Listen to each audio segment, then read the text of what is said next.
Banyaknya partai di Indonesia melahirkan warna tersendiri dalam dunia politik.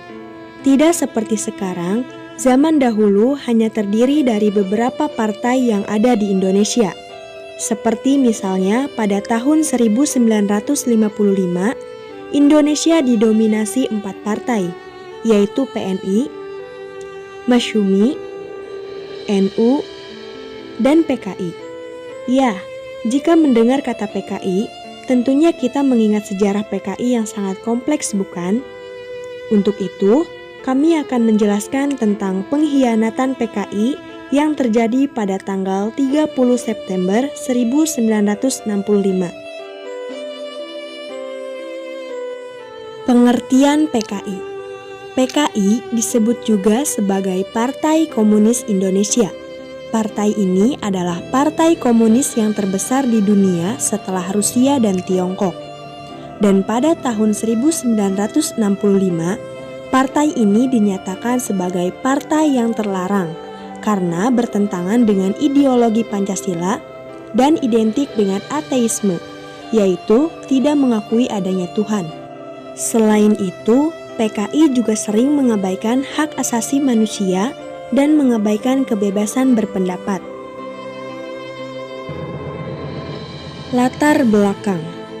Latar belakang G30 SPKI terjadi pada saat Indonesia sedang menganut sistem demokrasi terpimpin, yang dimana pada saat itu PKI merasa paling berkuasa, dan bahkan PKI ingin mengubah ideologi Pancasila menjadi paham komunis. Selain itu, konflik awal terjadinya G30 SPKI ini juga dikarenakan PKI ingin menjadi angkatan kelima setelah TNI Angkatan Darat, TNI Angkatan Laut, TNI Angkatan Udara, dan Polri. Tujuan PKI yang pertama ingin mengganti dasar negara dari ideologi Pancasila menjadi paham komunis. Yang kedua, ingin menjadi angkatan kelima setelah TNI AD, TNI AL, TNI AU, dan Polri. Yang ketiga, membentuk negara Republik Soviet Indonesia. Yang keempat, mempengaruhi petani dan buruh. Yang kelima, melakukan kekejaman. Kekejaman ini dilakukan karena PKI tidak mau bergantung pada hukum apapun. Yang keenam, menghimpun banyak massa yang bertujuan untuk menakuti dan merugikan pemerintah. Pergerakan-pergerakan yang dilakukan oleh PKI. Yang pertama, PKI membentuk biro khusus di bawah pimpinan Syam Kamarizman. Tugas biro khusus adalah merancang dan mempersiapkan perebutan kekuasaan. Yang kedua, menuntut dibentuknya angkatan kelima yang terdiri atas buruh tani yang dipersenjatai. Yang ketiga, melakukan sabotase, aksi sepihak, dan aksi teror. Aksi sabotase misalnya menyabotasi transformasi kereta. Aksi teror misalnya peristiwa Kanigoro Kediri. Hal itu dilakukan sebagai persiapan untuk melakukan kudeta. Yang keempat, melakukan aksi fitnah terhadap ABRI, khususnya TNI AD, yang dianggap sebagai penghambat pelaksanaan programnya, yaitu dengan melancarkan isu Dewan Jenderal. Tujuannya untuk menghilangkan kepercayaan terhadap TNI AD dan mengadu domba antara TNI AD dengan Presiden Soekarno. Yang kelima, melakukan latihan kemiliteran di Lubang Buaya, Pondok Gede, Jakarta. Latihan kemiliteran ini merupakan sarana persiapan untuk melakukan pemberontakan. Yang keenam, pada tanggal 30 Oktober tengah malam, para PKI mulai melancarkan aksinya. PKI mendatangi rumah-rumah jenderal dengan alasan perintah dari Soekarno yang ingin bertemu dengan para jenderal. Rumah jenderal yang pertama mereka kunjungi adalah rumah Jenderal Nasution. Namun, Jenderal Nasution berhasil meloloskan diri. Sayangnya, anaknya yang bernama Ade Irma dan ajudannya tewas ditembak oleh tentara PKI. Lalu para PKI itu pun pergi ke rumah jenderal yang lainnya. Para jenderal itu ada yang diculik dan disiksa, bahkan langsung ditembak di tempat. Jenazah para korbannya dimasukkan ke dalam sumur tua atau lubang buaya, dan saat itu waktu sudah memasuki tanggal 1 Oktober.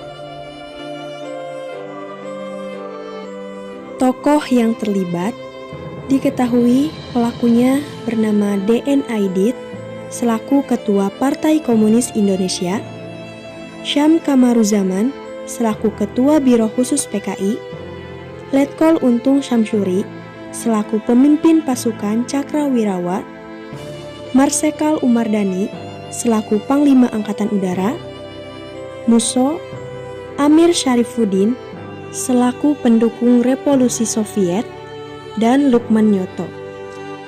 Untuk korbannya yaitu Letnan Jenderal TNI Anumerta yang bernama R. Suprapto, Letnan Jenderal TNI Anumerta yang bernama Siswondo Parman, Kapten CZI TNI Anumerta yang bernama Pierre Tanden, Letnan Jenderal TNI ANM MT Haryono, Jenderal TNI Anumerta yang bernama Ahmad Yani, Mayor Jenderal TNI Anumerta yang bernama DI Panjaitan, dan terakhir Mayor Jenderal TNI Anumerta Sutoyo Siswomiharjo. Nah, ketujuh orang tadi merupakan pahlawan revolusi yang dibunuh dan dibuang ke dalam lubang buaya di Jakarta. Selain itu, ada juga 3 perwira yang dibunuh di tempat lain dengan gelar Anumerta. Ada Aibda Karel Satsuit Tubun, Brigadir Jenderal Katamso Darmokusumo, dan Kolonel INF ANM Sugiono.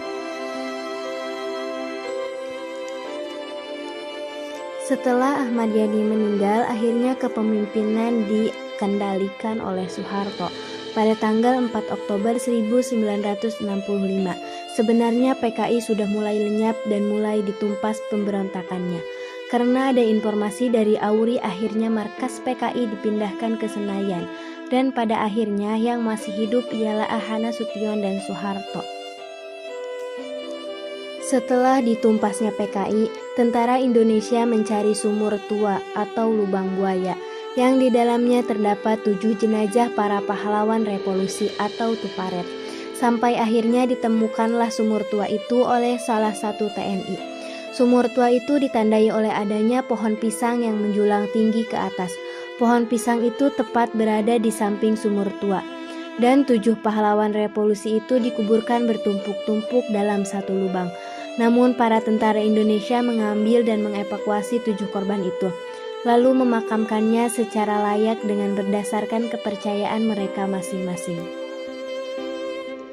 DN Aidit yang menjabat sebagai ketua PKI sempat meloloskan diri, namun akhirnya ditembak mati tanpa diadili.